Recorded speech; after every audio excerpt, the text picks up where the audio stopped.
the attack on America raised so many questions. Among them, questions about the dangers of the new world economy. Is terrorism the dark side of globalization? Up until September 11th, there was a sense that this movement towards globalization really was irreversible. And since then, there's a recognition that things can go in another direction. Can our deeply interconnected world deliver prosperity to everyone? And that's basically the next big challenge, is making this interdependent world of ours, on balance, far more positive and negative. And the extent to which we succeed in doing that will determine whether the 21st century is either marred by terrorism of all kinds, or whether it becomes the most peaceful and prosperous and interesting time the world's ever known. This is the story of how the new global economy was born. The story of a century-long battle of ideas to determine who would control the commanding heights of the economy, central governments or free markets. In the 1990s, a worldwide capitalist revolution fueled the new era of globalization, the greatest expansion of world trade in history. Millions of people a day are better off than they would have been without globalization, and very few people have been harmed by it. But with the promise came a debate about the impact of globalization. Should the world's wealthiest people really dictate how the world's economy is going to run? Tonight, the battle over who should write the new rules of the game for the global economy.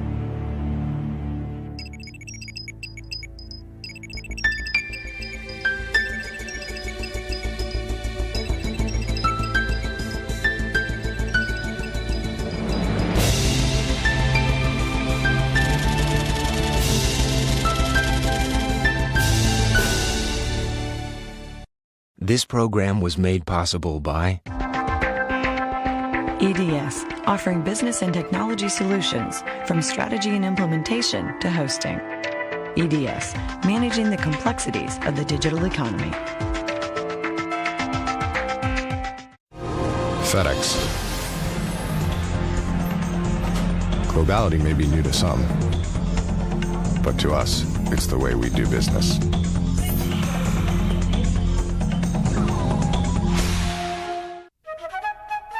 We're reinventing the energy business as we develop American oil and gas, next-generation clean fuels, and renewables like solar power. We're the people of BP. Additional funding was provided by the Pew Charitable Trusts, the John Templeton Foundation, the Smith Richardson Foundation, the Corporation for Public Broadcasting, and by contributions to your PBS station from viewers like you. Thank you.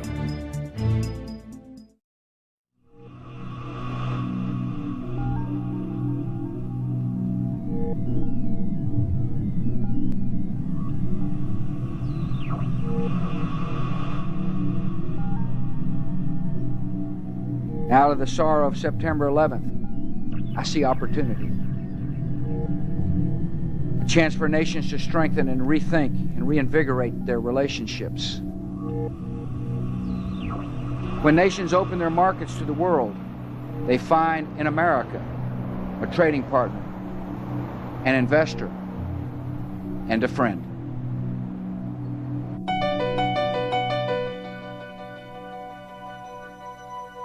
We are living through a revolution.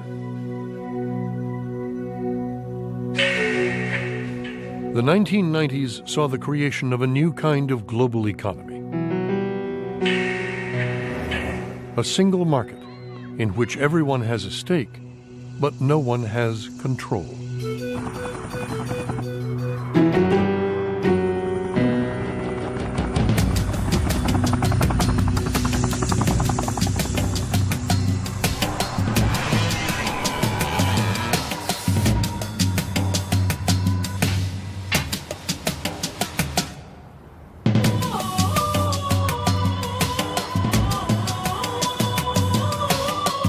Globalization has brought unprecedented prosperity. But it has also brought crises and risks we are only beginning to understand.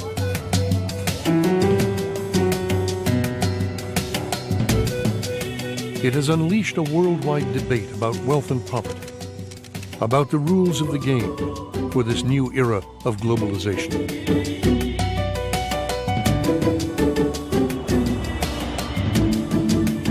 Historians may well say that a new era began at the beginning of the 1990s with the end of the Cold War and the Gulf crisis.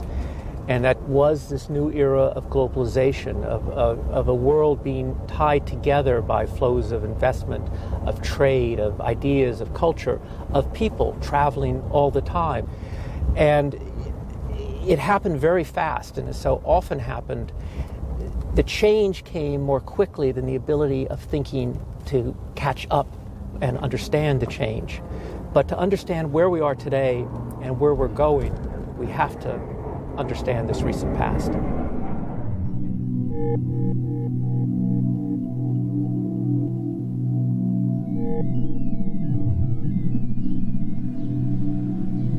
No economic idea has shaped the era of globalization more profoundly than a belief in free, open markets. Free trade has been a fundamental tenet of capitalism for over 200 years. But in the 1990s, the global market created a new reality that no government, no politician could afford to ignore. Our story begins in 1992. The global economy was changing rapidly, but America seemed adrift. A recession had left 10 million workers unemployed.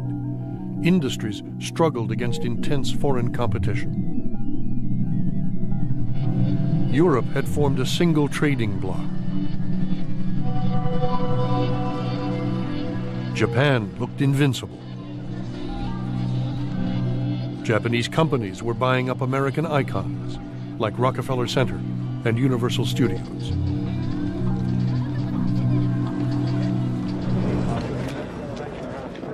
In the 1992 presidential campaign, Arkansas Governor Bill Clinton claimed he could get America back on track.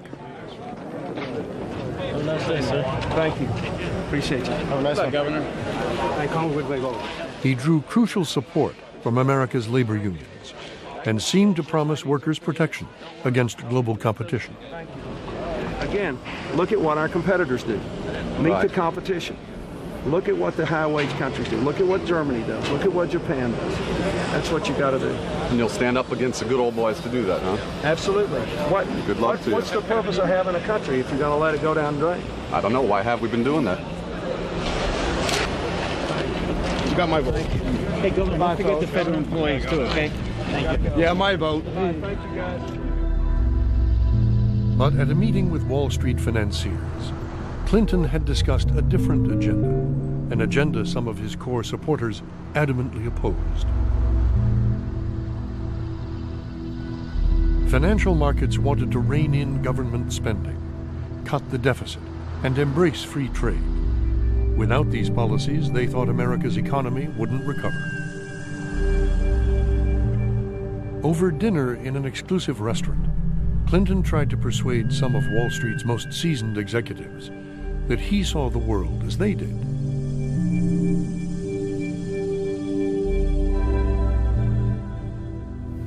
It was a small dinner in New York that I was co-hosting. We had about a dozen people. And my view was that the threshold economic issue for our country was to restore fiscal discipline after a long, long time during which fiscal discipline had eroded.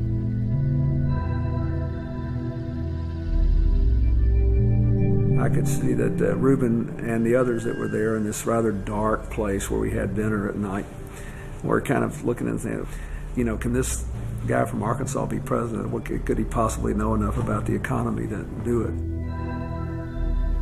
After that meeting, I thought to myself that this was a man who cared about what I at least thought we needed to care a great deal about.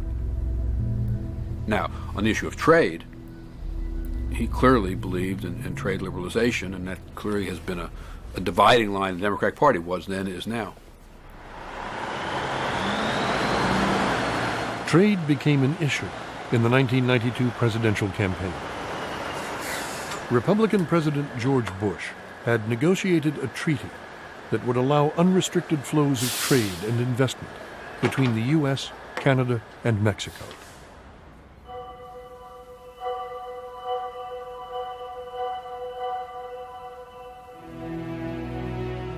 For its supporters, trade embodies an idea that open markets create wealth, bind nations together, and help construct a more prosperous and a more secure world. NAFTA put that idea to a political test. In America, it was the first great debate of the globalization era. You implement that NAFTA, the Mexican Trade Agreement, where they pay people $1 an hour, have no health care, no retirement, no pollution controls, et cetera, et cetera, et cetera, and you're going to hear a giant sucking sound of jobs being pulled out of this country. Ross says, with great conviction, he opposes the North American Free Trade Agreement. I am for the North American Free Trade Agreement. My problem with Governor Clinton, once again, is at one time he's going to make up his mind, he will see some merit in it, but then he sees a lot of things wrong with it. And then the other day he says he's for it, however, then we've got to pass other legislation. When you're President of the United States, you cannot have this pattern of saying, well, I'm for it, but I'm on the other side of it. I am the one who's in the middle on this. Mr. Perot says it's a bad deal. Mr. Bush says it's a hunky-dory deal. I say, on balance, it does more good than harm if we can get some protection for the environment so that the Mexicans have to follow their own environmental standards, their own labor law standards, and if we have a genuine commitment to re-educate and retrain the American workers who lose their jobs and reinvest in this economy.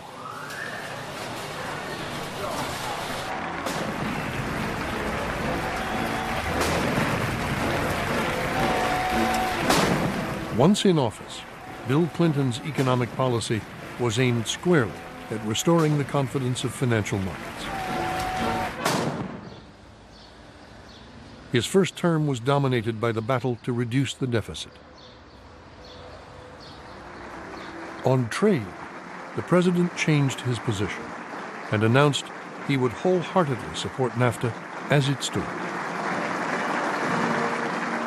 Clinton gave a speech in the East Room of the White House that set out how he wanted to discuss NAFTA with the American people. It was really quite a remarkable speech. He talked about NAFTA in a much broader context. He talked about NAFTA in the context of the rapid changes taking place in the global economy, not only from trade, but from technological development, the spread of market-based economics. This debate about NAFTA is a debate about whether we will embrace these changes and create the jobs of tomorrow, or try to resist these changes, hoping we can preserve the economic structures of yesterday.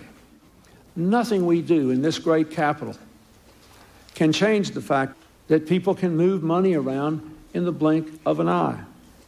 I tell you, my fellow Americans, that if we learn anything from the collapse of the Berlin Wall and the fall of the governments in Eastern Europe, even a totally controlled society cannot resist the winds of change that economics and technology and information flow have imposed in this world of ours.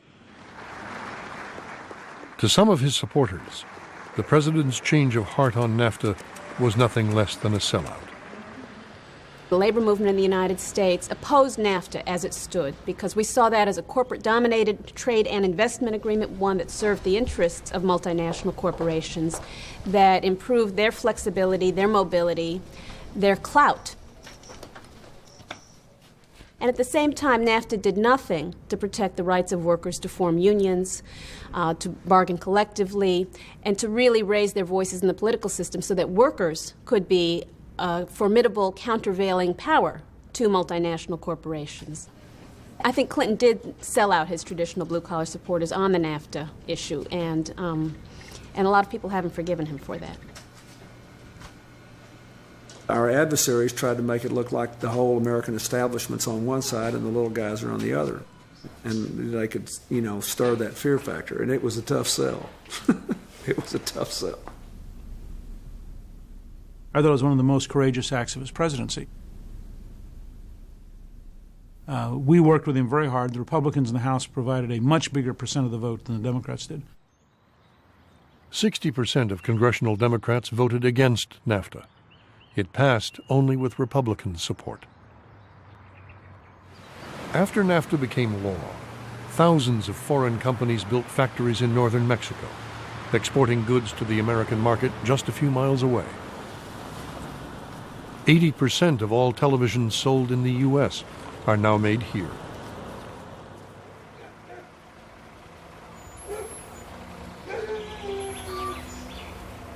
Nearly 1 million workers found new jobs along the border in northern Mexico.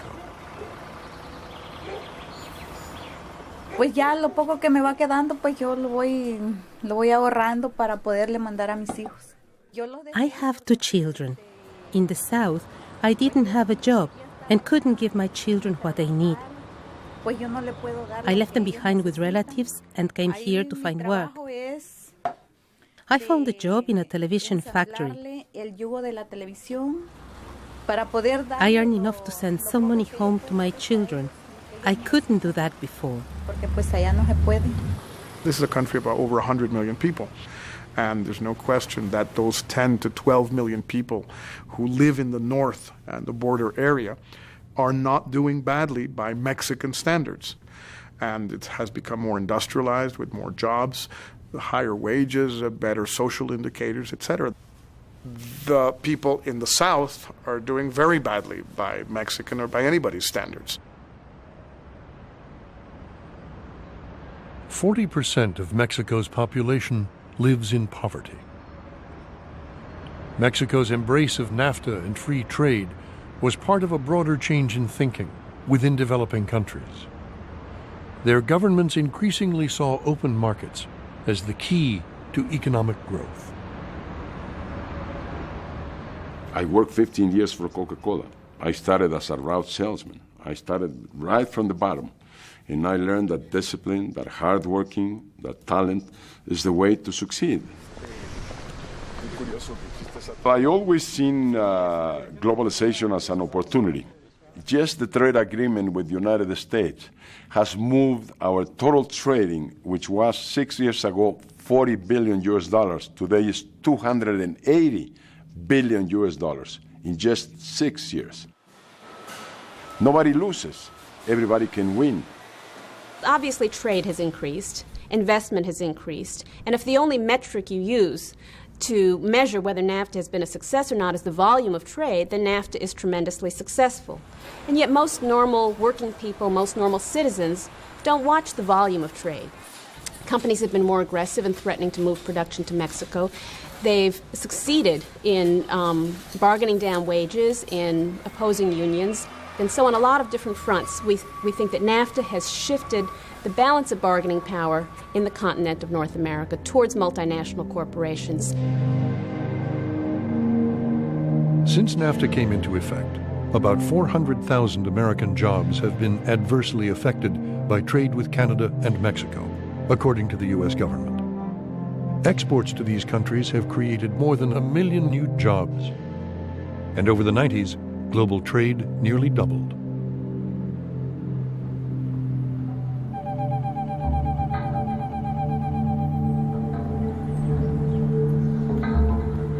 We tend to think of trade as products and goods moving across borders.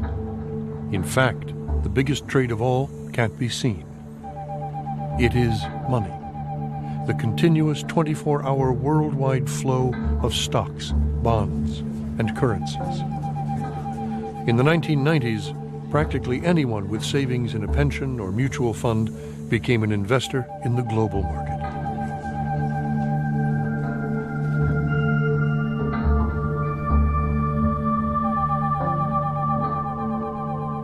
I was at a dinner, a so-called thinkers' dinner at the White House before one of the State of the Union addresses, and there's this great discussion among all the people around the table about markets, about they out there, that it's somebody different. And finally I raised my hand and said, with all due respect, the markets isn't just them, it's us. It's our aggregated retirement savings. It's our pension plans. That's what the markets are.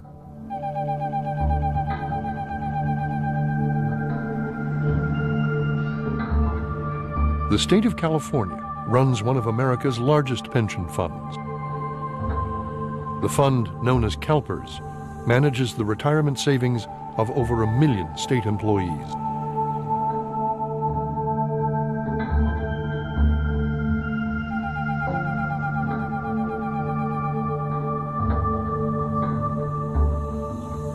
For decades, CalPERS invested only in America. But in the era of globalization, that changed. A quarter of its money was invested overseas. At one point, CalPERS controlled 5% of France's entire stock market. French television sent a crew to investigate. They were filming in my office, and I had a salad on my desk because it had been just a very hectic day. Well, they caught me, and we were talking about some figures on my computer, but they kept filming the salad. And I got the feeling that the story was going to be that, the Americans are coming and they're going to ruin the French way of life, and we're all going to be eating salads at our desk, and working 12 and 14-hour days, which of course is not true at all. But I think it was there's just a fear, I think, that we've seen in the news that globalization means Americanization. Pension funds became the powerhouses of the global economy because they had the money. The real source of change in today's world, with the world getting smaller and smaller, as we say, and the growth of the global economy, as we say, I think it's going to be the providers of capital funds. And that, whether anybody likes it or not, increasingly are large pension funds.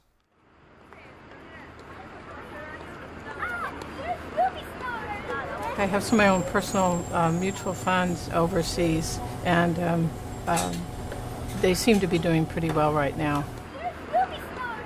And I think in terms of what CalPERS' position is, they have a fiduciary responsibility to seek those markets out and to invest and to use that return on that investment to honor their obligations.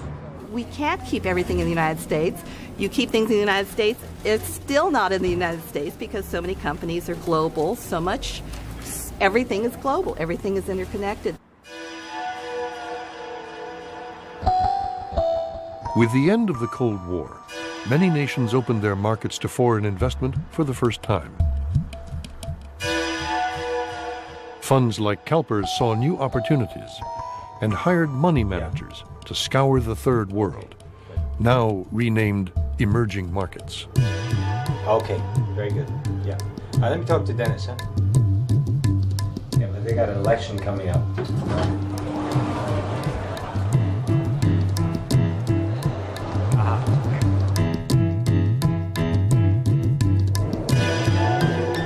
Well, the whole rationale is that these emerging countries grow faster. So what we're trying to do is capture that growth and, of course, make money for our investors. But, of course, the risks are very great because there's no free lunch. So there's a balance. And, of course, it's our job to try to minimize the risks and maximize the returns. It doesn't always work out that way, but that's the objective.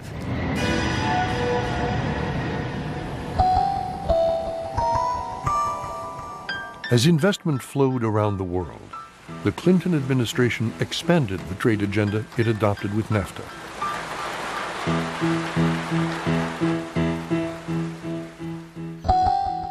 The U.S. encouraged developing countries to continue opening their economies to the global market. I favored a very aggressive policy. I thought that the emerging countries, both emerging economically and those that were new democracies, had a better chance to do well economically and politically if the wealthier countries opened our borders and made trade agreements with them, and if in turn they opened their borders not only to trade but to investment. I thought that economic policy and traditional foreign policy would tend to merge. This is how it worked. If you go back to the first term, a lot of the international approach of the administration on economic issues was to break down barriers to U.S. firms. We are going to engage our trading partners and encourage, cajole, convince them to bring down their barriers. Many developing countries had been colonies of the West. Although they now wanted long-term foreign investment, some saw fast-moving flows of money as a new threat to their independence. Once communism was defeated, then capitalism can expand and show its true self.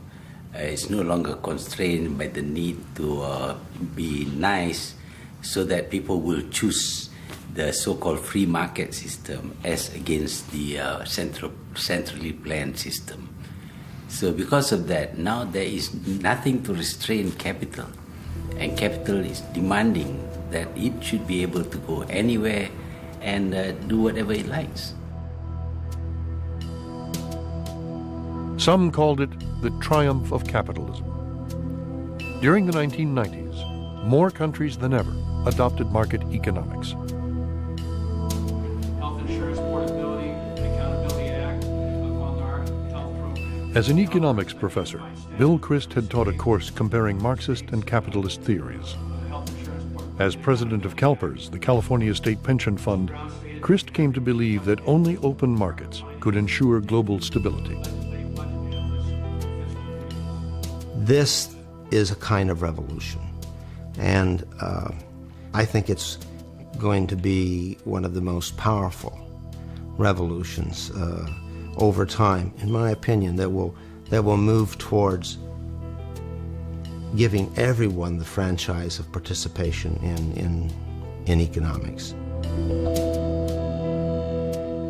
If we don't reach out to these emerging markets, if we don't be evangelists, if you will, and try to encourage them to reform and invest some of our capital funds into these markets. If we don't do that, I'm afraid that some of the predictions that were made a long time ago by Karl Marx and Mr. Engels and others, that there will indeed be a confrontation between the haves and the have-nots that can bring the entire system down.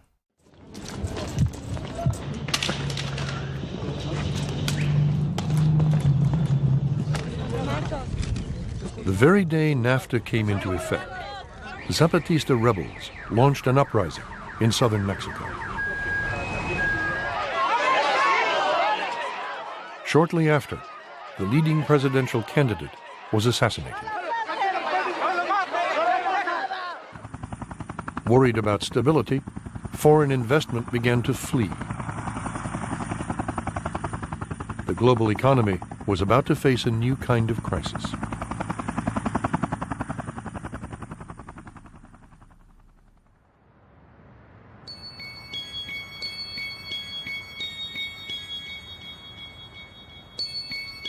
Christmas vacation, I was fishing down the British Virgin Islands, and Larry Summers called me, and he said, there's some problems in Mexico I'd like you to know about.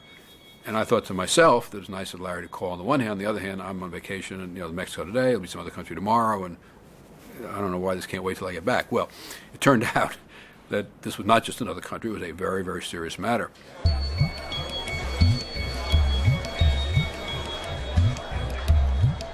I was at a restaurant, and they came and said, the Secretary of the Treasury is on the line. And I got on the line, and he said, Greenspan and I have a problem. And we believe if we don't move very decisively that the Mexican peso will implode. If it implodes, the Mexican government will become very unstable. And we believe you could have a wave of 5 to 9 million people walking north to find jobs. He understood it very quickly. And I remember his saying, this is the first financial crisis of the 21st century. And I said to him, this is the first real-time worldwide financial crisis of a kind that will become very normal. And so I said instinctively, I'll back you.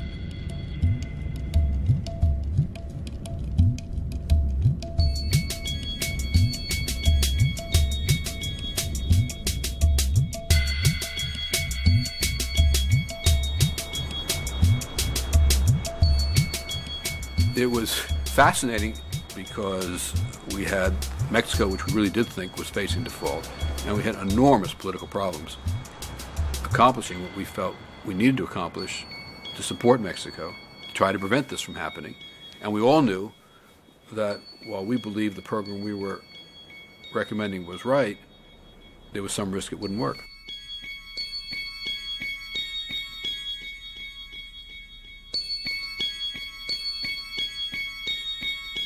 So if you go in and say to the president, here's a big crisis that could happen. I mean, we can tell you something to do about it. We can't tell you it's going to work. It's very risky. And we know that it's extremely unpopular, but we think you should do it anyway. Somewhere between 5 and 10 minutes, I listened to all this. I said, well, this is a no-brainer. We got to do this. If we don't do this, Mexico will certainly fail. Then the borders will be flooded with illegal immigrants who are starving and need food and a job.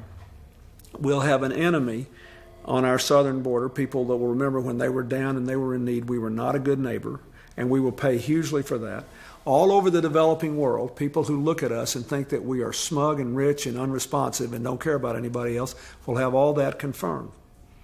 If we help, at least people will know we tried in a good cause, and it will resonate throughout the developing world. The bailout worked. Mexico paid back the loan early. For some, the intervention set a dangerous precedent, protecting big investors from risks they had willingly taken.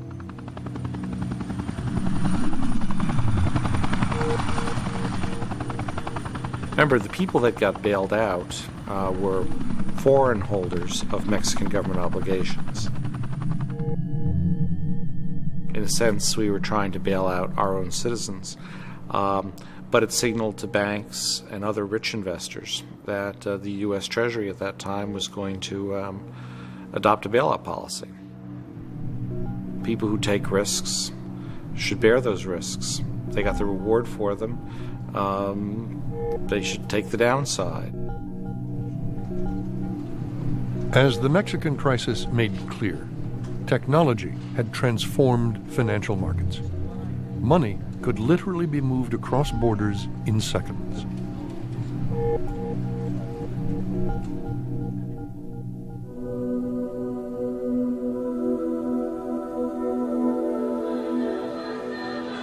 During the 1990s, technology too leapt over national borders, spreading commerce and ideas. It's hard to believe at the beginning of the 1990s, email was virtually unknown. Most people didn't have it. And a decade later, it was everywhere, and it was just become part of people's lives. And so this communications network was so powerful. The price of telephone calls plummeted. The number of telephone calls around the world skyrocketed.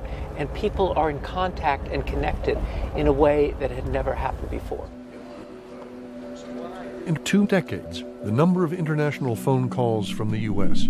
increased from 200 million to 5.2 billion. This AT&T control center handles 300 million calls each day. Americans were often connected to the developing world without even knowing it. Consumers checking their credit card balance could be routed seamlessly to call centers like this one in India, where operators identify themselves with made-up American names. Good evening, this is Tracy. How may I help you today? Okay. Just give me a moment. Right.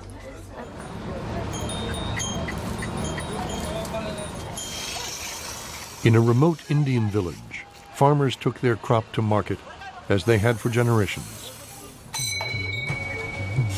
But an internet connection ensured they were now paid the world price for their crop, a price set at the Chicago Mercantile Exchange 8,000 miles away.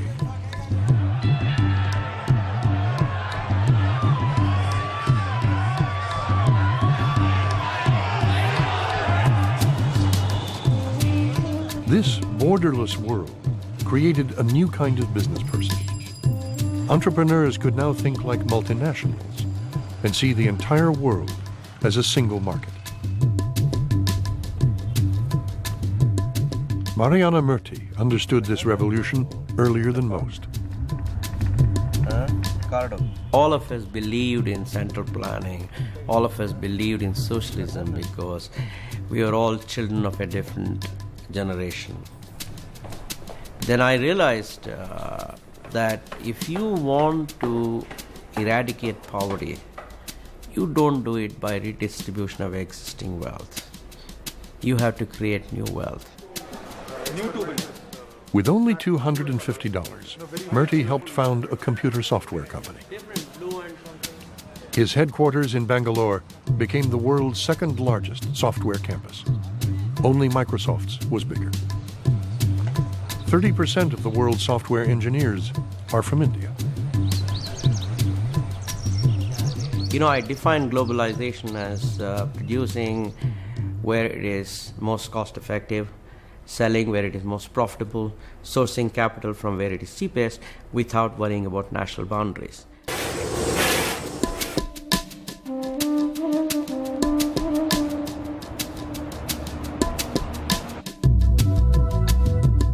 People, as well, were becoming increasingly mobile. America relaxed its immigration laws, attracting a huge influx of high-tech workers from across the developing world. Silicon Valley is the place, it's the happening place. So many people come here. This is a place of opportunities. We get a chance to prove ourselves. We get a chance to prove ourselves, to show our skills.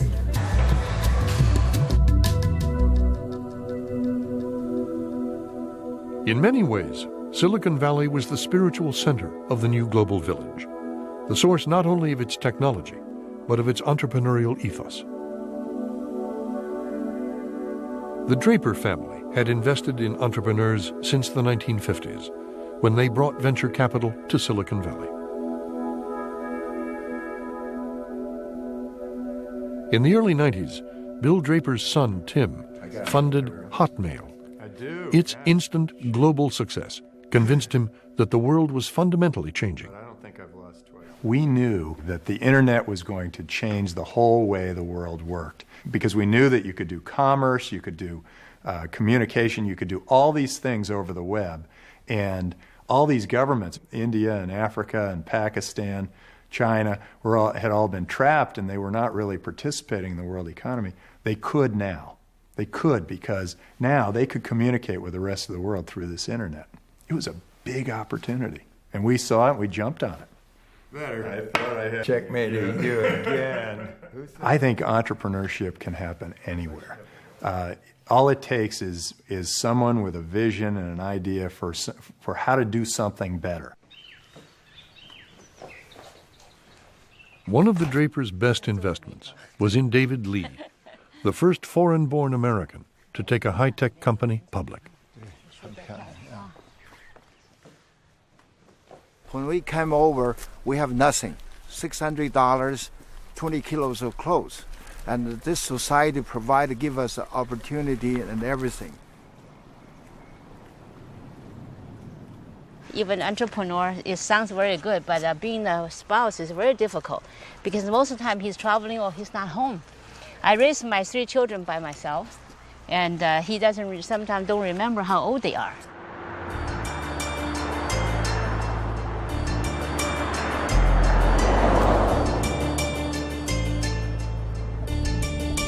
David Lee manufactures high-end telephones. He embodies the new breed of global entrepreneur. Okay, don't eat too much, okay?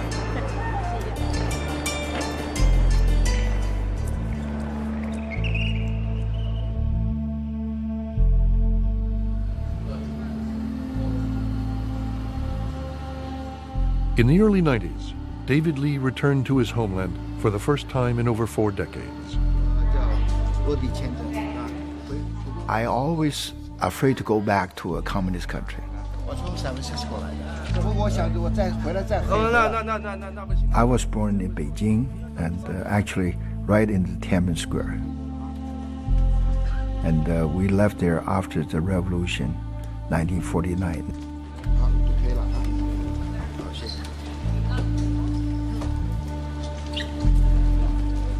We were very lucky that we were able to leave the country. We were like the boat people, and on top of a cargo ship. We left everything, and the only thing is whatever we can carry.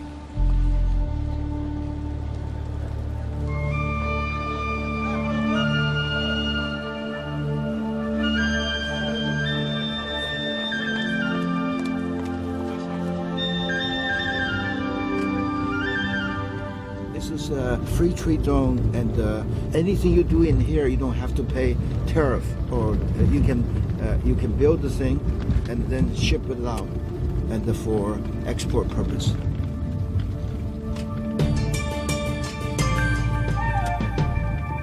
David Lee set up a joint venture in a free trade zone near Shanghai. Lee saw at first hand a China in the midst of epic economic transformation. China's communist leadership had embraced markets and welcomed hundreds of billions of dollars of foreign investment. Almost 1/4 of the world's population was entering the global market for the first time.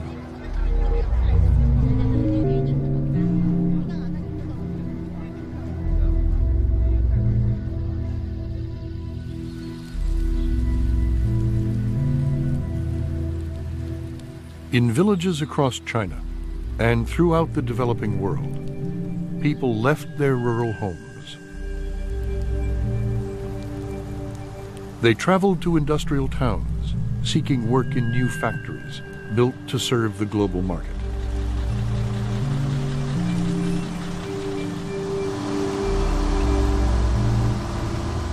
The era of globalization saw the largest wave of human migration in history.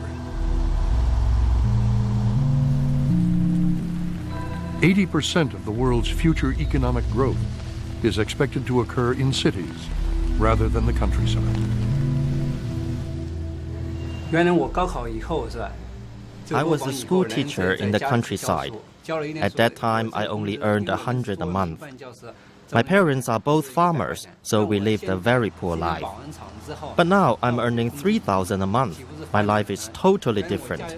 My child is going to school here near the factory. So we are living a much, much better life now.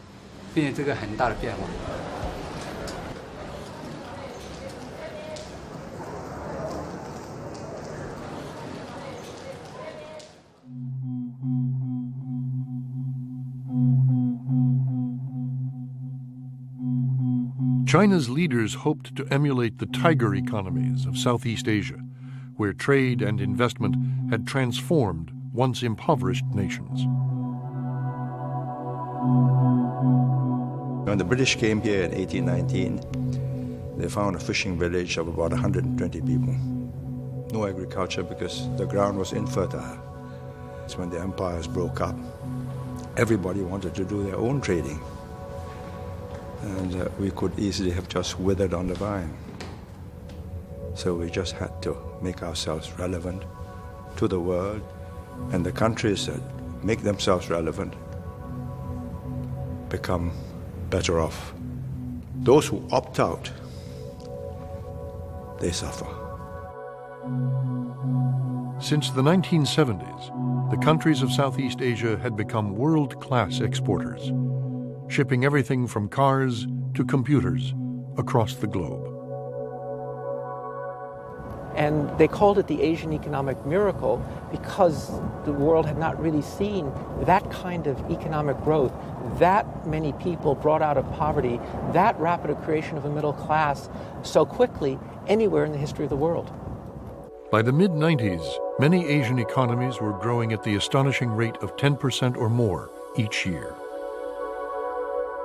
There was a tremendous confidence and hope that this was the Asian century and the place was being transformed, and you just had to put money there and it would grow on trees.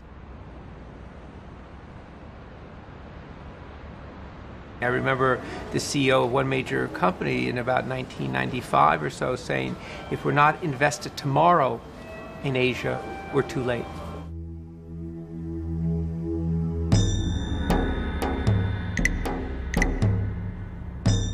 Yet there was one big exception. Japan, the world's second largest economy, had fallen into a deep, unexpected slump that shook the confidence of its people.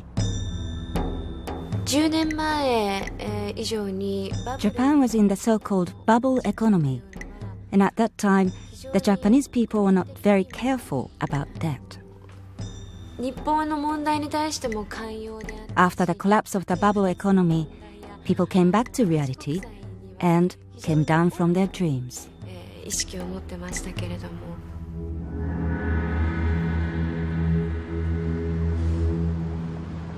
Japan's economy once looked unstoppable, but it was slow to adapt to the rapid changes of a fast-moving, interconnected world. Japan is a very sort of parochial and very closed economy. There's no question about that. It's a very closed society. Walk around the Japanese cities, you don't see many foreigners. Japan, the great exporter, protected its domestic industries. At the heart of the country's economic problems lay a contradiction. One sector of the Japanese economy, export-oriented sort of sector, which is highly competitive, consisting of Toyotas and Sonys. And the other is a domestic manufacturing and domestic service industry, and which is extremely uncompetitive.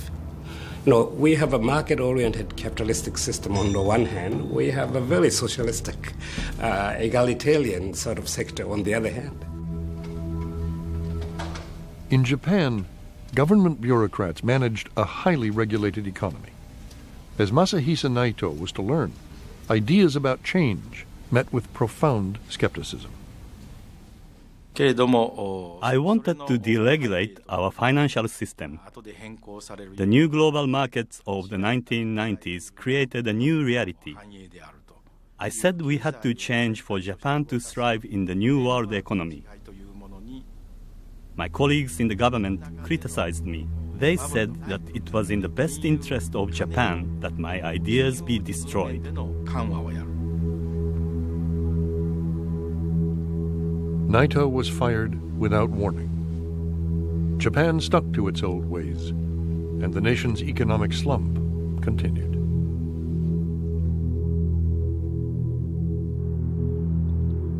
For the first time, an Asian economic miracle was in trouble.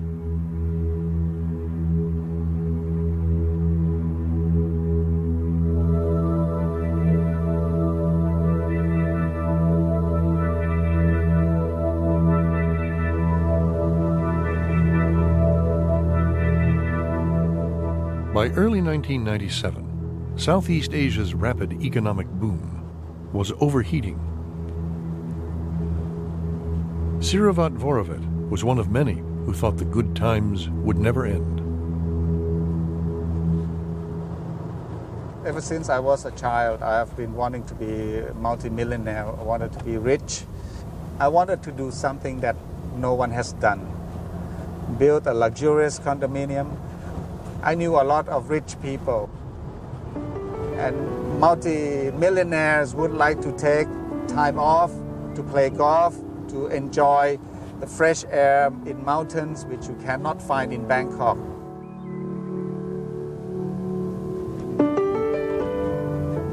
I looked at the golf course. It was designed by Jack Nicklaus. I put my effort to make it one of the most beautiful condominiums in Thailand.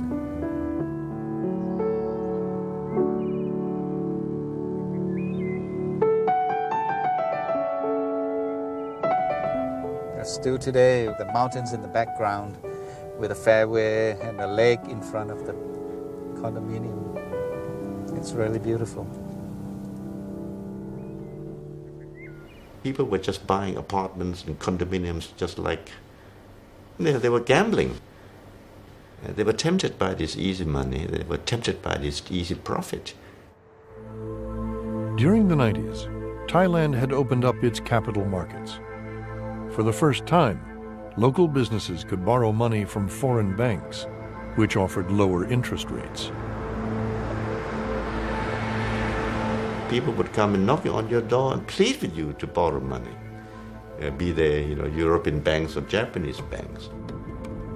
They came and begged us to borrow from them.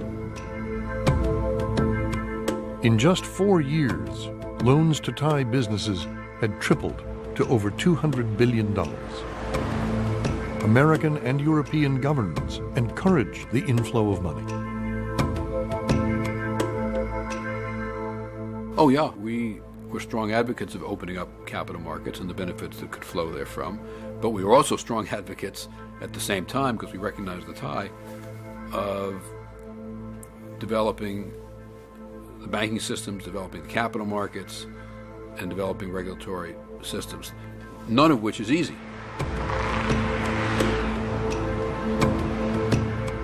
And there was an underlying flaw in the system that people really didn't focus very much on, which was the institutional weakness. What that meant is that the banking systems were not well developed, the securities laws were not well developed, they had not kept up with the development of these economies and their integration into the world economy.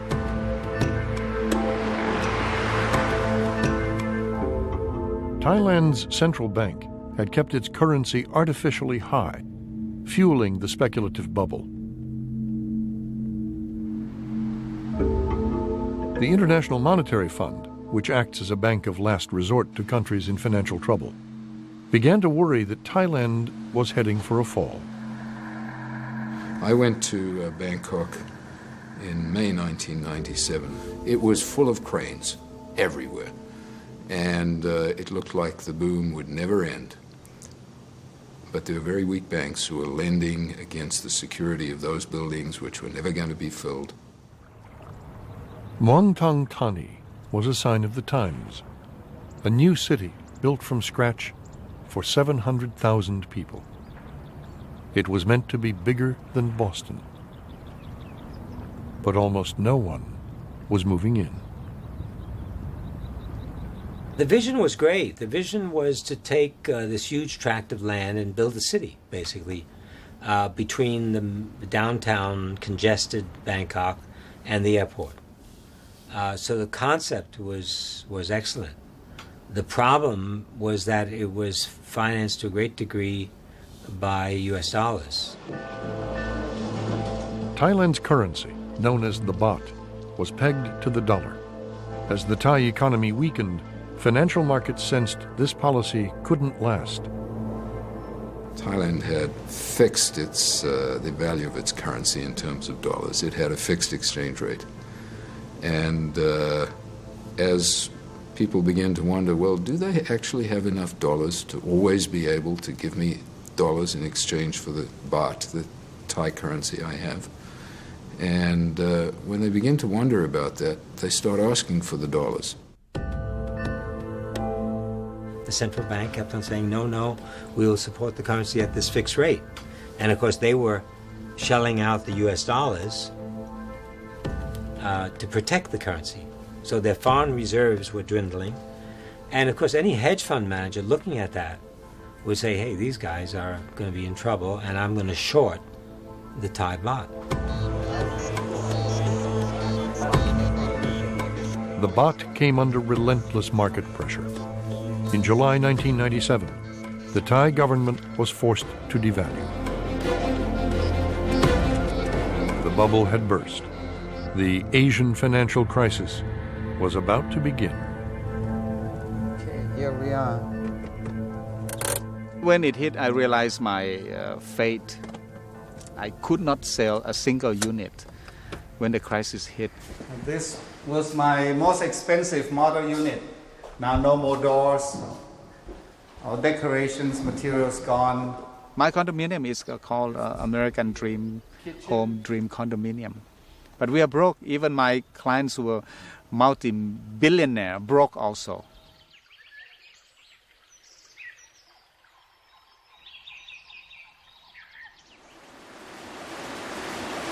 The economic shock reverberated through all levels of Thai society. When the economy went bad, my husband's salary was cut 30%. I was lucky I kept my job, but I didn't get a raise. To support our family, my husband had to find other work. Every morning, he drives a motorcycle taxi. The cost of living was rising. Everything was going up: water, electricity, even soap. But the salaries were staying the same, or even going down. With its economy in a virtual free-fall, Thailand received an emergency rescue loan from the International Monetary Fund. When that didn't work, the Thai government asked Washington for even more help. No one imagined that an economy as small as Thailand's could spark a global crisis. Thailand is a very small economy. It doesn't have a lot of links, and it's not exactly in your backyard. In any event, the U.S. chose not to intervene in Thailand, thinking it was not going to spill over. Why would it? The contagion effects were not apparent to anybody, not just the administration. I think they misjudged the situation. And probably because it was seen too much as a financial issue rather than an overall strategic issue. Global markets worried that other Asian countries might have similar hidden flaws. Like a classic run on the bank, money began to pull out of the entire region. They called it contagion. And at each stage, the crisis turned out to have a virulence, which became known as contagion, much greater than had been anticipated. And what that really reflected was indeed globalization, was the way these economies had become locked together, and investors looked at emerging markets. They said there's a problem in Thailand, well then there's a problem in these other countries. And so each step of the crisis created these shock waves that carried on into the next.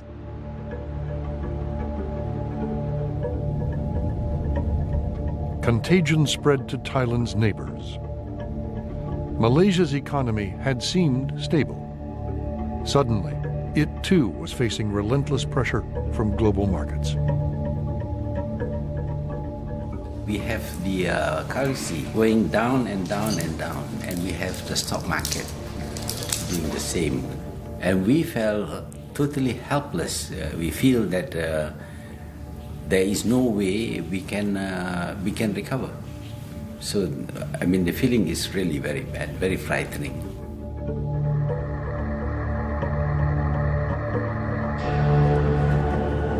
Contagion next hit Indonesia, the most populous country in the region. Its government collapsed. Its cities descended into chaos. The fund managers did know the difference between Indonesia, Malaysia, Thailand, Singapore. They just say, I want out. Property prices collapse, companies collapse. And in the case of Indonesia, the social fabric collapsed.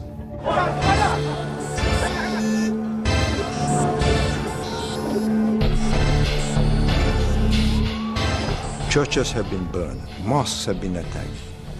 They have killed each other. And it's all the fallout of an economic collapse. This was a new kind of financial crisis, unlike anything the International Monetary Fund had ever encountered. The IMF organized huge loans for Indonesia and other Asian nations, on the condition they cut government spending, raise interest rates, and eliminate corruption. You are the doctor going in to deal with a very sick patient. The public blames the doctor for the fact that the patient is sick, but the patient was sick to begin with.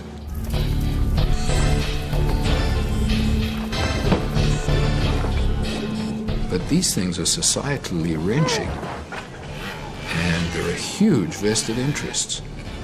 And you wouldn't get into these crises if the vested interests weren't that important. That, I think, is one of the reasons why it takes political change to deal with a crisis as big as this. To some of the region's entrenched leaders, the IMF's conditions smacked of a new kind of colonialism. Presently, we see a well-planned effort to undermine the economies of all the ASEAN countries by destabilizing their currencies. In the old days, you need to conquer a country with military force, and then you can control that country. Today, it is not necessary at all. You can destabilize a country, make it poor, and then make it request for help. And for the help that is given, you gain control over the policies of a country.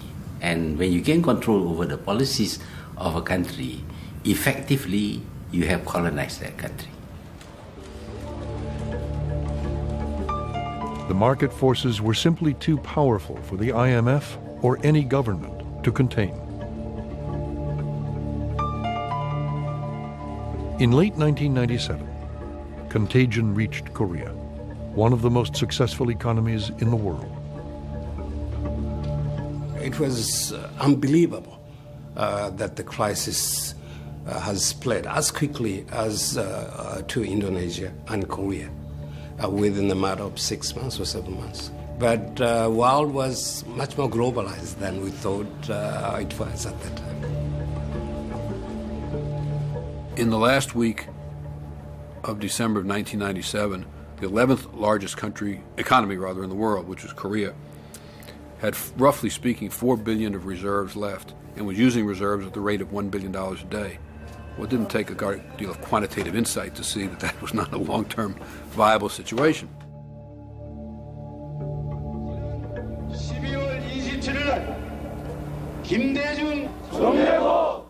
Korea had been misleading the world, claiming it had enough money to withstand the crisis.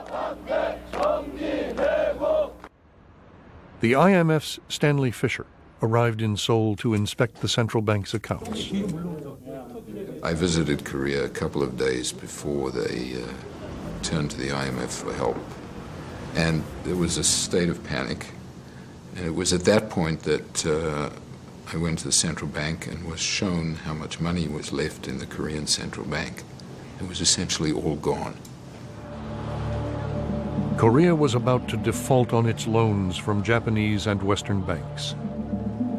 Pressured by their governments, the banks agreed to share some of the pain. They rolled over their loans. Korea was then given the largest bailout in history.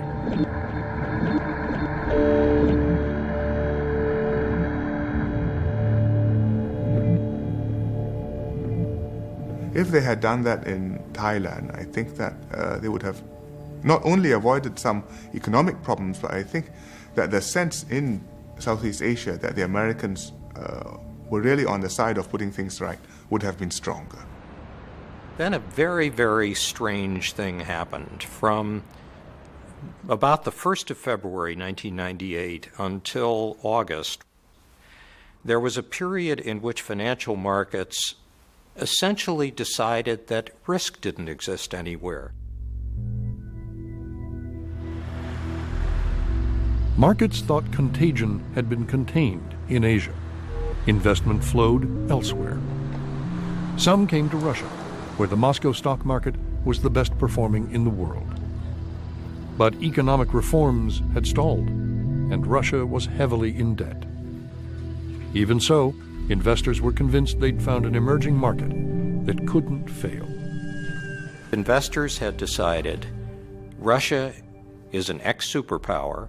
It has lots of missiles and lots of atomic warheads for them. Certainly you could not have a financial accident in Russia because the rest of the world, the rich countries, would bail Russia out. Well, it turned out that that was wrong. Russia defaulted on its debt. Its currency plummeted. Global investors were stunned. All these people who in the previous 7 months had decided there was no risk anywhere literally panicked. and decided there's got to be massive risk everywhere. Behind each fence and barnyard wall, there must be a risk that we hadn't thought of, kind of like the redcoats retreating from Lexington. Everywhere, markets were freezing up. The economic crisis seemed to have taken on a life of its own. I thought at the time that I had a pretty good sense of what was going on, but what I didn't know, and nobody could possibly have known, was not what was going on at the moment that you were looking at, but what was going to happen at the next moment. Well, when you get in a room with both Alan Greenspan and Robert Rubin and they say they're scared to death and they've never seen anything like this and they're worried about whether or not we can get through it, I get worried because they know a heck of a lot more about it than I do. You had the contagion sweeping across all the developing countries. As Rubin said, we've never seen that before. I mean, maybe in the Depression they saw that over a period of time, but nothing that happened that quickly.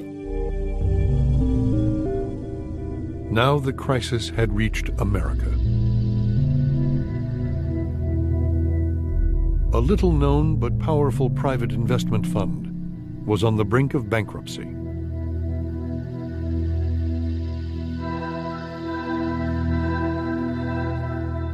Long-Term Capital Management, or LTCM, directly controlled $100 billion of global assets and indirectly more than $1 trillion. The 90s saw a huge buildup in concentrations that we had never seen on a global scale. Maybe we had way back in history, maybe the Romans had financial institutions that were disproportionately large to the overall activity of the world that they operated in. But LTCM was a specific type of hedge fund. They were involved, whether it was the Singapore Exchange, the Tokyo Stock Exchange, the London Stock Exchange, the New York, there was no market that they weren't maybe the largest player or close to the largest player. By September 1998, LTCM's losses were spiraling out of control. Contagion had arrived on Wall Street. Incredibly, the failure of this single investment fund threatened the entire global economy. If LTCM went down, it would be just the gears, the machine just stopping, the economy not working. And of course, it's not just what's on the balance sheet of banks and so forth, but that would translate into people not working, businesses not operating, small businesses not being able to get the capital they need, and this a global economy that almost inconceivable to see what the picture, but sort of just not working, and people just not working. The New York Federal Reserve summoned representatives of major U.S. and European banks to an urgent meeting. John Corzine, then at Goldman Sachs, was among them. The real problem with long-term capital was nobody really understood all the downsides. All one knew was it was going to be extraordinarily dangerous to enter into that.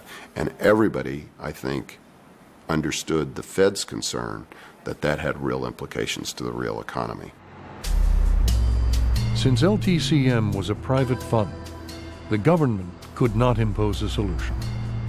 The fate of the global economy was in the hands of these bankers. The head of a securities firm or a bank is not paid to be a patriot. He or she is paid to serve the best interests of the shareholders. So the most that one can do in a position like mine is to say the public interest may well be served by long-term capital management not failing. But there is no public sector money to solve the problem. The taxpayer is not going to do this. You folks have to decide whether it's in your interest to do it. The banks agreed to put up their own money to rescue LTCM. Wall Street had averted disaster, but the global crisis had one final chapter to go. What had started in Asia now reached Brazil, the 8th largest economy in the world. But this time, a loan package was put in place early. Brazil's government cut spending and enacted reforms. It worked. Brazil's problems were contained. Global financial markets gradually returned to normal.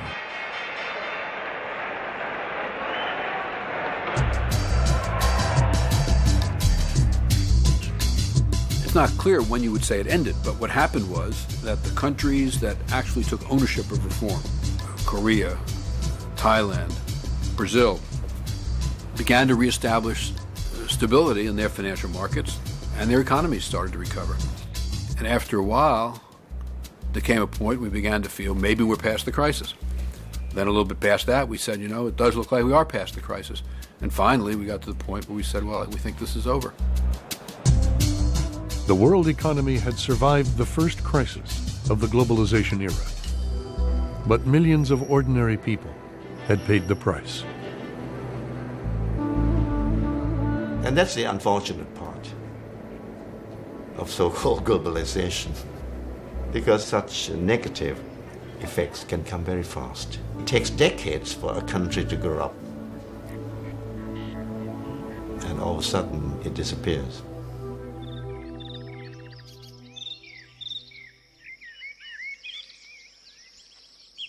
We've been a poor country, so we never tasted richness. When we tasted the richness, we wanted more, being greedy. I blame myself also. Never had enough. Quite a view. Yeah, it's quite a view, and I really feel bad because no one can enjoy it now. It's all left to the bank. And here I see a nice fairway and nice lake. It's so sad.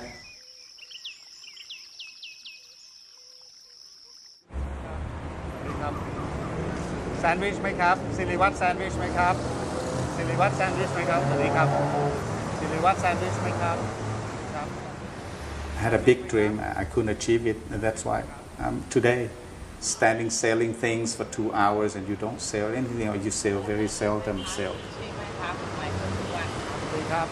But after 4 years of struggling, at least I know I have a chance. Today, my big dream is to be McDonald's of Thailand, because selling sandwiches on the streets, now I develop a new Japanese sushi. I use Thai brown rice. I'm the first in Thailand. So hopefully in the near future, I will raise my funds in the local stock market. So in the near future, I will be McDonald's of Thailand.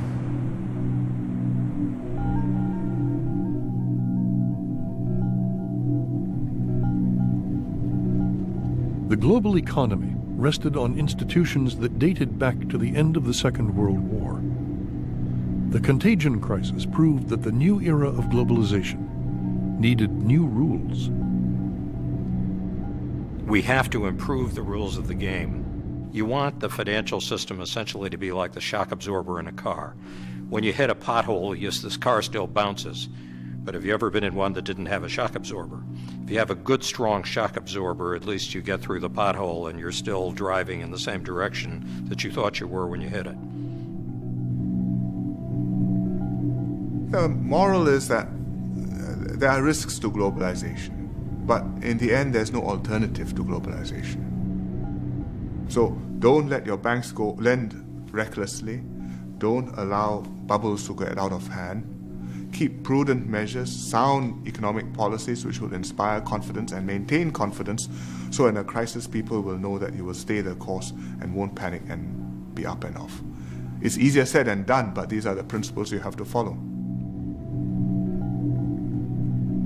We had a close call, and without an activist international policy, you could have seen perhaps as serious an economic downturn as we'd seen any time since the Great Depression.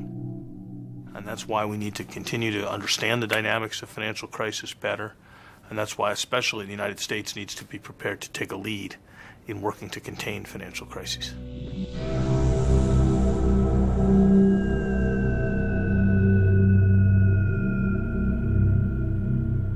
For many Americans, the world financial crisis created new unease about the risks of the global economy. People sense the instability of it. They get indicators like big meltdowns, like the financial crisis in Asia. But they also get indicators of things like, the local bank, which just keeps getting merged and renamed. Like your card does work and then it doesn't work and the name keeps changing every 3 weeks. And you combine that with the real financial cataclysms like the Asian meltdown, and a lot of people in their everyday life are seeing this sort of out-of-control scenario very personally. It's out of their personal control. For critics like Lori Wallach, this was an opportunity. Together with allies in labor unions, they began to channel public anxiety into what became known as the anti-globalization movement.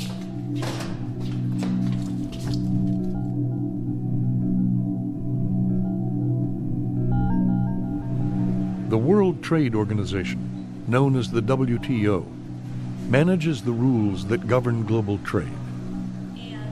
In late 1999, delegates from 135 nations gathered in Seattle. They planned to launch a new round of negotiations that would expand trade even further. Instead, Seattle was a watershed.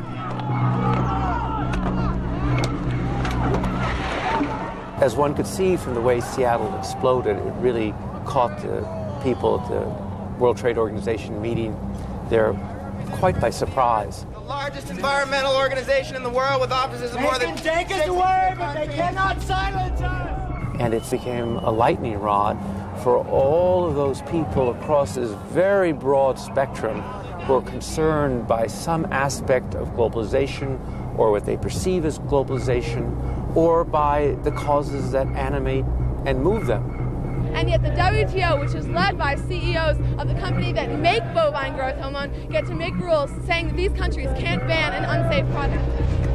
While the protesters represented an array of interest groups, the majority were from American labor unions, which had bussed in thousands of their members. People came together from all over the world in Seattle to say that the rules of the current global economy, as embodied in the World Trade Organization, are unfair, they're bad for developing countries, they're bad for workers, and they're bad for the environment. In the 1990s, the expanding U.S. economy created 17 million new jobs. But union share of the workforce had fallen dramatically. The AFL-CIO blamed cheap labor overseas.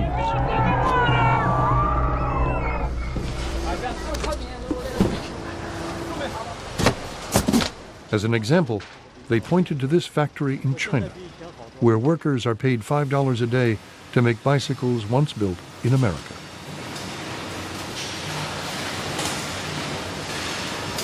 Our workers are in direct competition with workers overseas. We can't control whether every single job stays in the United States or not. But it's another thing to lose jobs to workers who are being denied their fundamental human rights, who are not represented by independent trade unions. And so that changes the nature of competition that American workers face. Countries that opened their markets saw their overall wealth and living standards increase. Yet the politics of trade were less straightforward than the economics. It's always difficult to sell open markets. There's a basic problem that the costs of open markets, whether it's somebody losing a job particularly, are very obvious. The benefits are much less clear.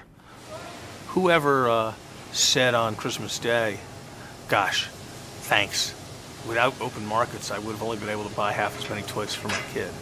On the other hand, every job loss that can remotely be connected to international trade, people do. So this problem of invisible beneficiaries and very visible losers is one that bedevils the political economy of trade.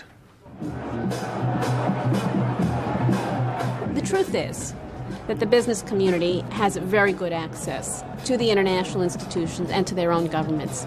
And we hit the streets because we feel that we have a harder time getting our governments to listen, or that our governments are unresponsive to the concerns that we've raised. And we think we can do better. We think we could write a set of rules for the global economy that would ensure that corporations had to live up to a minimum standard.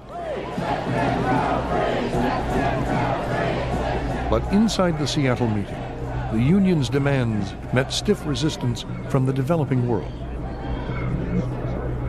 They wanted more trade, not less. Poorer countries charged that America and Europe unfairly protect industries with powerful union and business support. Let's take textile trade. Now, all textile imports into America, for example, are governed by quotas. Every country is allocated a certain quota. It's not free trade. It's managed trade. America is free to sell textiles to us, but we are not free to sell textiles to America. Developing countries forged a negotiating bloc to make Western markets more open. This should not be a time when big countries, strong countries, the world's wealthiest countries, are setting about a process designed to enrich themselves. Bill Clinton had been a leading proponent of expanded trade, but the protests forced him into a political corner. A presidential election was about to begin, and Democrats needed union support. In a speech to WTO delegates, Clinton appeared to side with the protesters on the streets. I condemn the small number who were violent and who tried to prevent you from meeting. But I'm glad the others showed up, because they represent millions of people who are now asking questions about whether this enterprise, in fact, will take us all where we want to go. I think his speech at Seattle was an absolute disgrace and an act of strategic defeat for him. Let me offer... I think they were gearing up for the election, and appeasing the unions to elect Gore was more important than standing for free trade. And I thank you. Clinton instructed American WTO negotiators to keep protections for key U.S. industries. The summit ended in failure. Leaders across the developing world vowed to block the next round of trade negotiations unless their demands were taken seriously. We believe in trade, but we didn't believe in just being a market for other people. So when you talk about opening markets, you're talking about the rich people who can manufacture goods with added value and selling it in our markets, not the other way around. Countries like Tanzania, that rely on foreign aid, claimed they wouldn't need the aid if they could only sell their products to the West.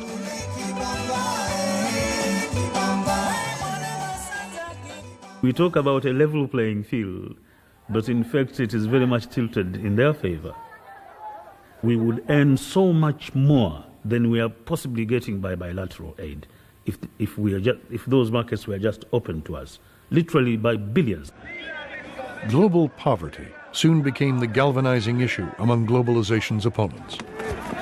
In the wake of Seattle, control of the protest movement began to shift from unions to a disparate network of grassroots activists.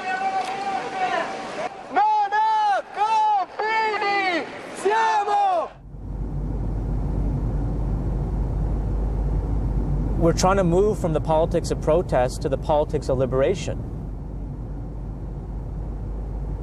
It's not simply trying to create a kinder, gentler kind of capitalism, you know? It's not simply about trying to have social clauses or negotiate the terms of our misery, you know, try to make our misery a little bit less miserable.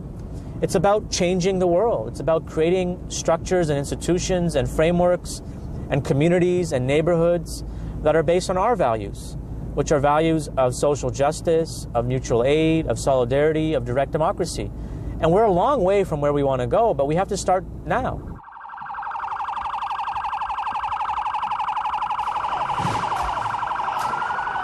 One of the protesters' next targets was the World Bank, an institution whose sole purpose is to reduce poverty in developing countries. When you see someone outside a barricade attacking you vehemently because of something called globalization, you have to wonder what it is they're getting at. Excuse me, sir. So it enrages me when you have people who assume that they have the moral high ground against a team of people here who are devoting their lives to addressing the very questions that these people claim to be addressing. But the protests had become impossible to ignore. Inside the World Bank and other institutions, officials struggled to make sense of the growing debate.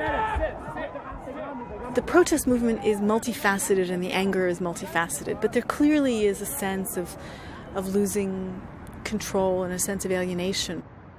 The old structures and the old institutions and the old lines aren't working anymore. And I think we're at a stage where there is this extraordinary chaos in international organizations, in international rules of the game that we're trying to define. And we're not there yet. And I think, like any chaotic situation, when you're in the middle of it, you don't see the way out.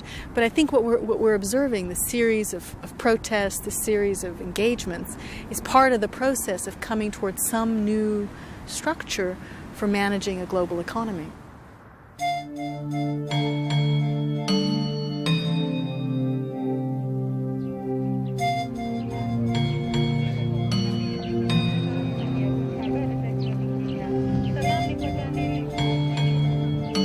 Globalization did not cause global poverty, but it did make us more aware of it. And by creating a single global market, it raised the question of how that market benefits the world's poorest nations.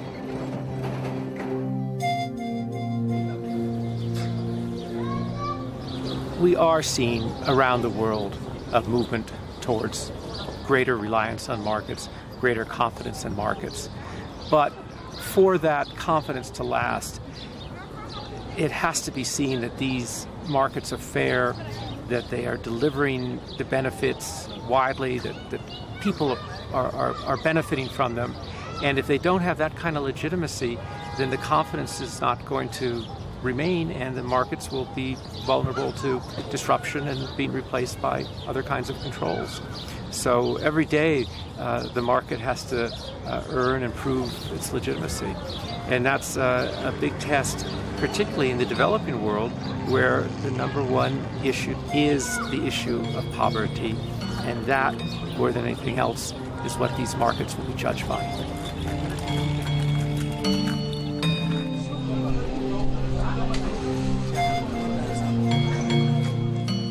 The world is more unequal than at any time in world history. There's a basic reason for that, which is that 200 years ago, everybody was poor. A relatively small part of the world achieved what economists call modern economic growth. But those countries represent only about 1/6 of humanity, and 5/6 of humanity is what we call the developing world. It's the vast majority of the world. The gap can be 100 to 1 in some cases, maybe a gap of $30,000 per person and $300 per person. That's absolutely astounding, to be on the same planet and to have that extreme variation in material well-being.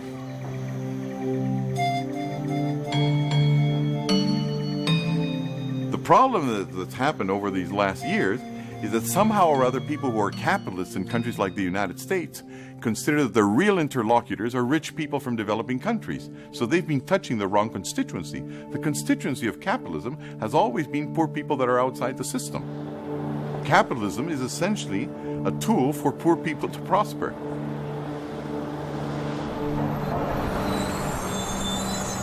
Hernando de Soto is one of the most original economists in the developing world. An advisor to Mexico, Peru, Egypt, and other countries, he seeks to cut through the old debate about wealth and poverty and reinvent capitalism in the name of the poor. Hernando de Soto has been called the most important economist in the third world. He's a champion of market economics and property rights in Latin America. His new book, The Mystery of Capital, he talks about the question of why capitalism triumphs in the West and fails everywhere else. Welcome. The important thing about a capitalist system is that it's a system of representations. When I go to the United States, people ask me for my identity, and I say, my identity is me. I mean, look at my face. I am Hernando de Soto. But the man at U.S. Immigration just says, look, give me your passport. The reason that things travel so well in the market economy of the United States and values travel from one place to another is because they all have passports. And the real value is like my identity. It's not in me. It's in my passport.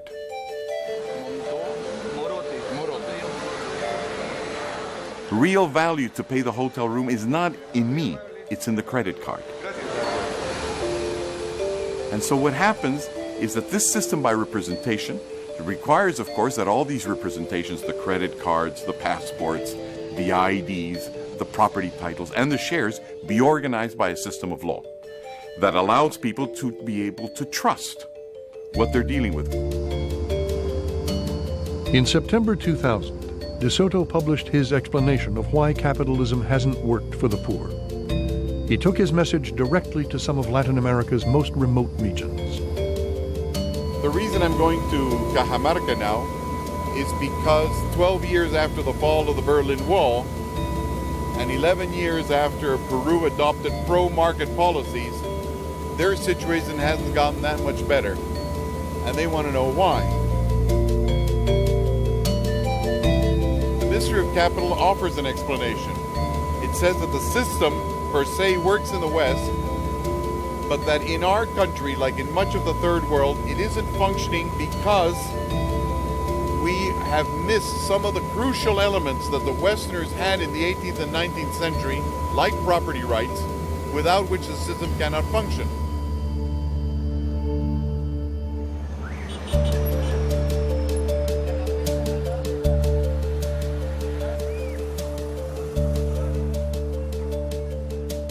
De Soto's book had become the #1 bestseller in Peru's history. El sistema legal no solamente es útil para vincularnos en el Perú, ya no podemos en el Perú, entonces no en el Perú, sino en and in poor neighborhoods across the country. This economist had become a celebrity.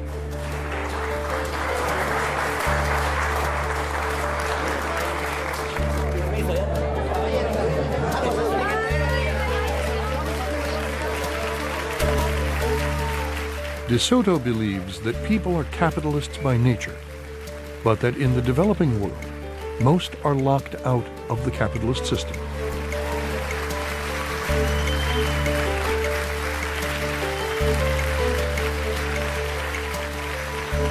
Peru, like in every other developing and former communist nations, people on the ground, with or without a property law, have basically agreed on the distribution of assets among themselves.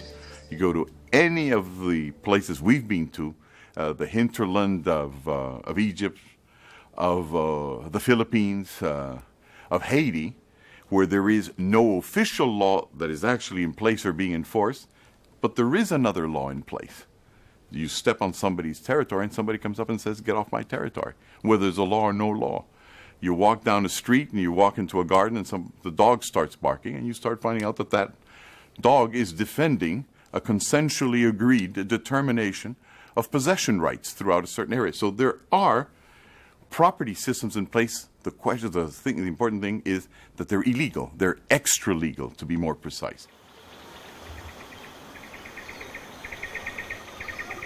In the West, property rights are taken so for granted, they rarely cross our minds.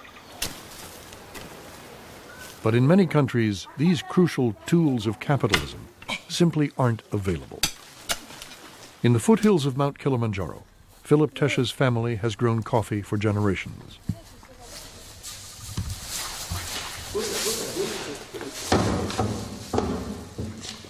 He sells directly into the global market. Yet, like many in the developing world, he can't prove that what he owns is actually his. Who owns the land around here? The land is our property. We bought it from a farmer who was willing to sell to us. So we bought this land, although we don't hold any title for the ownership, but it's our property. So how can you prove that it's your property?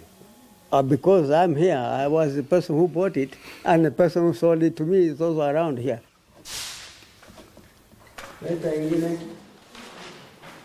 So what we've been discovering is that there's a real huge paper wall that stops the poor from actually being able to develop a private legal enterprise. Yes.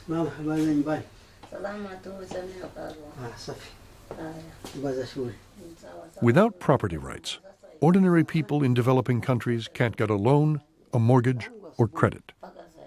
They are excluded from the capitalist system, and the global market simply passes them by. So this is a time of crisis for the cause of capitalism worldwide, because for the moment it has only meant giving the elites of developing countries additional opportunities and not being able to get down deep into where the real majority interests of people in any developing country are, which is among the poor.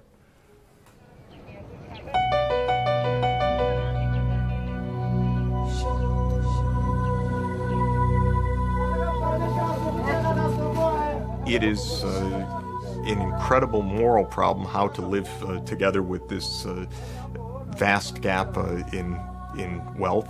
It's also an incredible intellectual problem. It's what development economists such as myself spend all our time thinking about. Why is the gap so large? What can be done to help the poorer countries narrow the gap? It's a very tough question.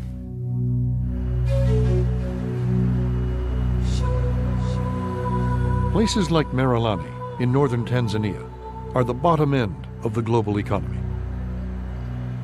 Miners hunt for gemstones, tanzanite, that will eventually sell for over $1,000 per stone. Some mines are too narrow for grown men to navigate. Those mines are left to children as young as 10, known as snake kids.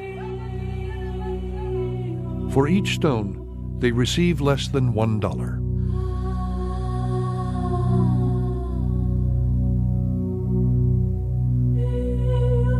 Oliver Twist has come to town, and he's poor, and he's got a TV set, and he's able to see how you live. As compared to how he lives, he's going to get very angry. So either you show him a capitalist route to do it and integrate him, or he's going to find another ideology. And the fact that today there is no more a Kremlin that is organizing revolt doesn't mean that they're not going to find another capital, because when these things happen, when people are unhappy and rebel against the system, they'll find another locus of power very, very quickly.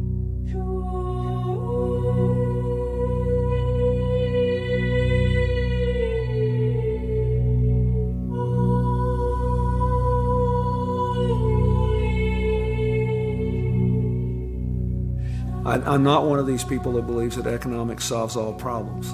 But if people know they're taking care of their children, and if they have a personal interest in maintaining the peace, it's just easier for them to manage life's difficulties.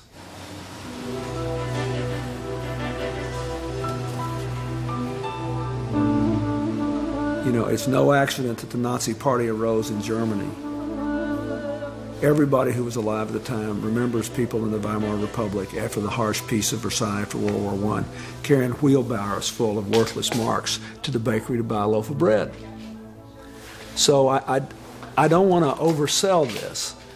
It is not sufficient to build a peaceful, free world, but it is absolutely necessary. What is? Trade.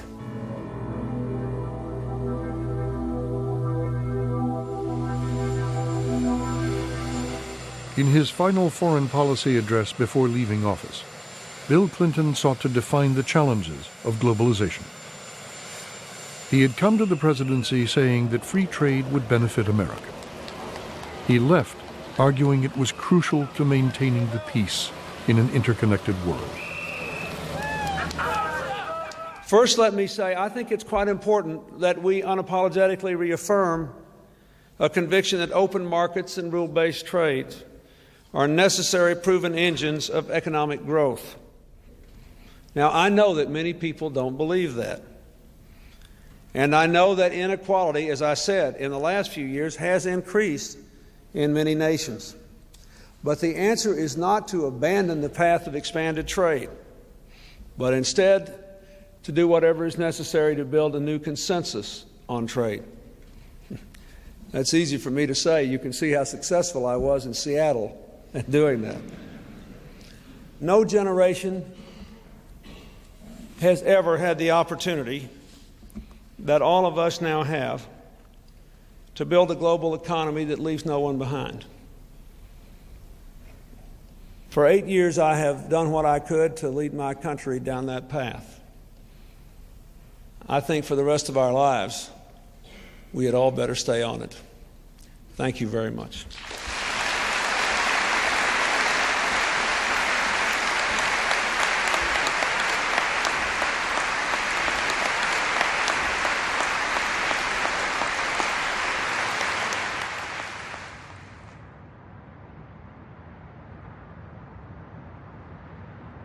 Washington's free trade agenda passed seamlessly from the Clinton to the Bush administration. Conquering poverty creates new customers. What some call globalization is in fact the triumph of human liberty stretching across national borders.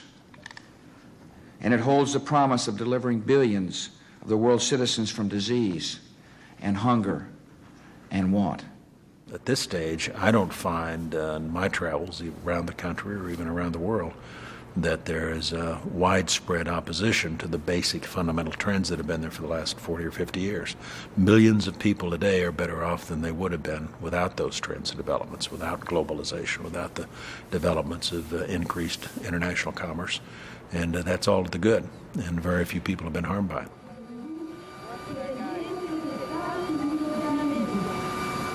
On his first foreign trip, President Bush came to Mexico. His friend Vicente Fox wanted to use the global market to relieve his nation's endemic poverty. Mexico is being one of the losers of the 20th century. We tried many different alternatives to development, and unfortunately, we have 40% of the population poor. We have a per capita income that is extremely low. It is the same per capita income we had 25 years ago. So we must change things. Presidents Bush and Fox hope to expand the North American Free Trade Agreement to the entire Western Hemisphere. Now we want to go further.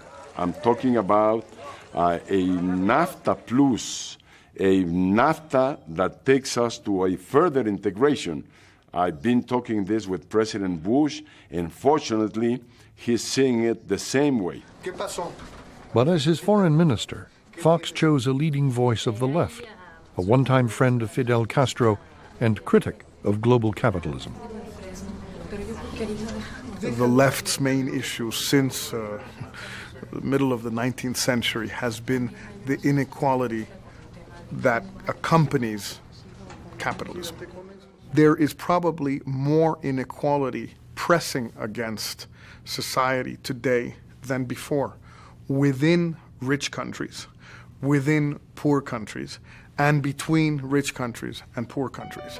So on this score, for example, the left has more of a cause or of a raison d'etre than perhaps any time recently. Presidents Fox and Bush were set to meet again in Quebec City at a summit for 34 democratically elected presidents from North and South America. The National Assembly's over there, so the mentality was we have to surround our National Assembly with symbols of modernity. Anti-globalization activists made the summit their next target. Whatever people say, there will be some sort of property destruction or some sort of violence, and we need to look at the effectiveness of things that we are doing. The way that the division has played out is very abstract. violence, nonviolence. And for me, that's not the way the debate should be played out. Our goal is to disrupt the summit as best we can with the largest possible mobilization on the 20th and the 21st.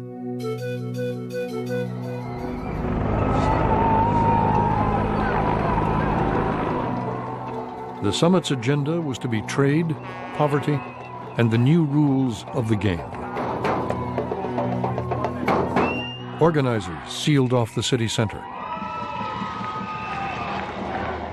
As President Bush and other leaders arrived, the demonstrators tried to break through.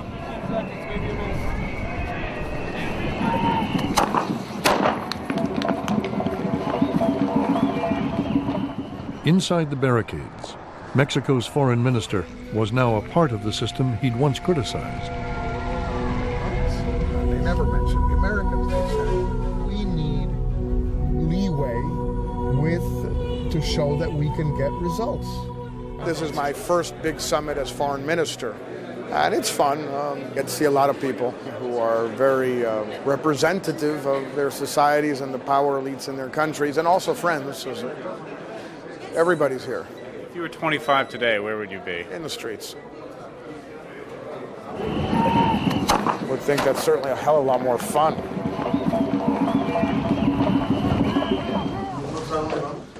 Like Jorge Castaneda, most of the delegates were from developing countries that had embraced globalization. Castaneda wanted more trade.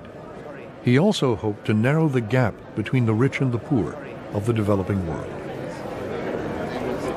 An issue that's been coming up constantly in the speeches, that small countries, the poorer sectors of each society need a special deal, that they cannot just be left out, because if they are, they'll never be brought in. There is, I would say, a growing consensus on that, but there isn't necessarily a consensus on what to do. I'm here to learn and to listen from voices, to those inside this hall and to those outside this hall who want to join us in constructive dialogue. By now, the street demonstrations had become a routine feature of major international meetings.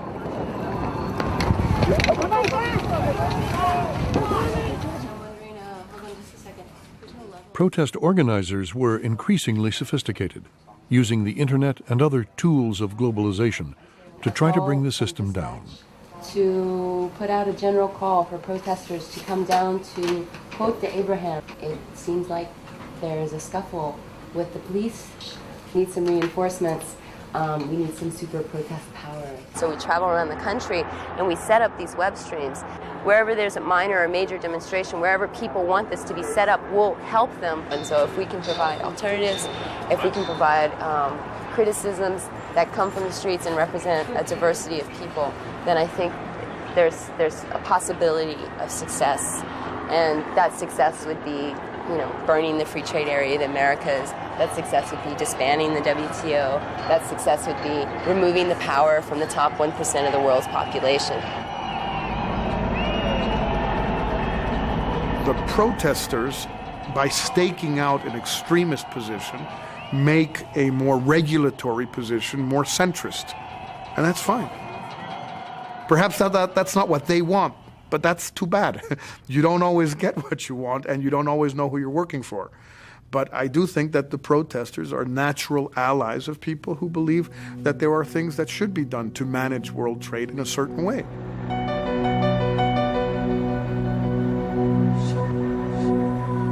The lasting impact of the protest movement was subtle but real. Since Seattle, the terms of the global debate had shifted. When the first protests started, I remember feeling very frustrated because they had no alternative program. And the more I thought about it, the more I realized, and if one looks historically, the role of protest movements isn't to provide solutions. It's their job to be critical. And then it's the job of the insiders, the people in the system, in their response to those protests, to come up with new solutions. And I think that's where we're at now. So I do think it's healthy that we have them, banging at the gates.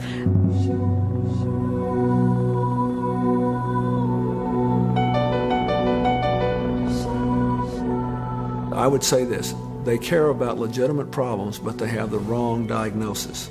Their diagnosis is that the global economy has produced all the misery that they're protesting against.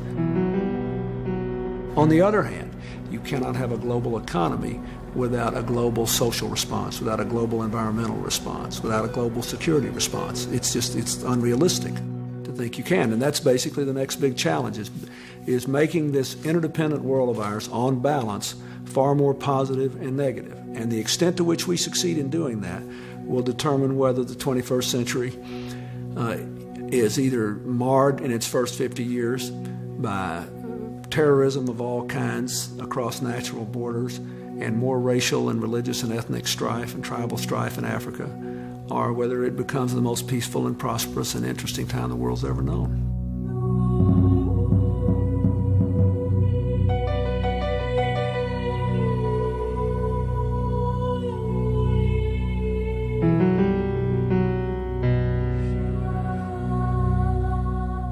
In the first decade of the 20th century, the global economy was in many ways as integrated as ours today. That era of globalization ended in Sarajevo in 1914, when a bullet fired by a terrorist triggered the First World War. In the aftermath of September 11th, it seemed possible that history could repeat itself. Up until September 11th, there was a sense that with the crises and the risks, that nevertheless this movement towards globalization really was irreversible. And since then, there's a recognition that things can go in another direction. Markets do best and work best and deliver what they can do during times of peace. And if you're not in a time of peace, but you're in some other kind of time, then things won't work as well, and priorities will be elsewhere as well. The U.S. economy was already in recession. As the war against terrorism progressed, the Bush administration sought to rebuild economic confidence. Out of the sorrow of September 11th, I see opportunity. A chance for nations to strengthen and rethink and reinvigorate their relationships. When nations open their markets to the world, they find in America a trading partner, an investor, and a friend.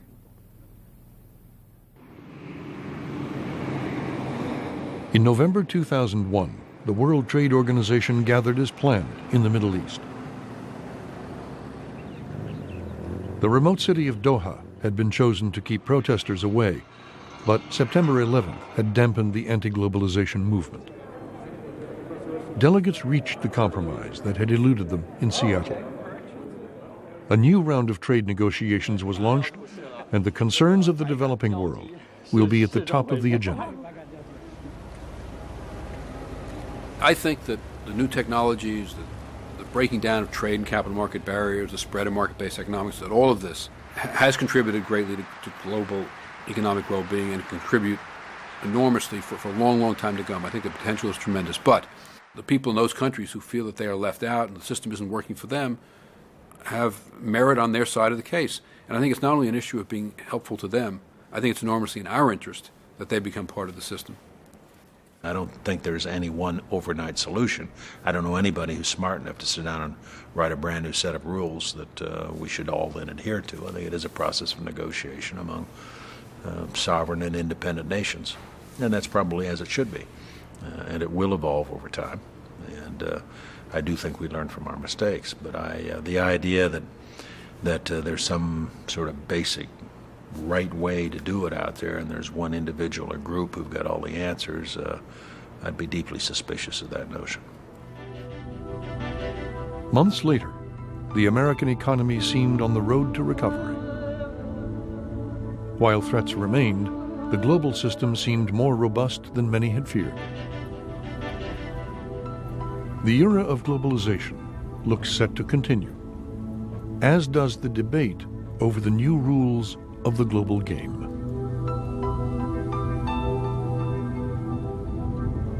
The belief that trade increases the odds for peace and also leads to higher standards of living is something that has been part of the American political tradition And looking back on the Depression, looking back on the First and Second World War, it became very deep-seated. And it's not a question of specific trade agreements, but it's really a broad consensus about the importance of trade to the American economy, to what it does for economic development around the world, and also as one of the foundations for a more peaceful world. Watch all of Commanding Heights online at pbs.org. This enhanced netcast links to an interactive time map, country reports, economic data, and important full-length interviews about the future world economy. Commanding Heights video set and book are available from WGBH Boston Video. To place an order, please call 1-800-255-9424.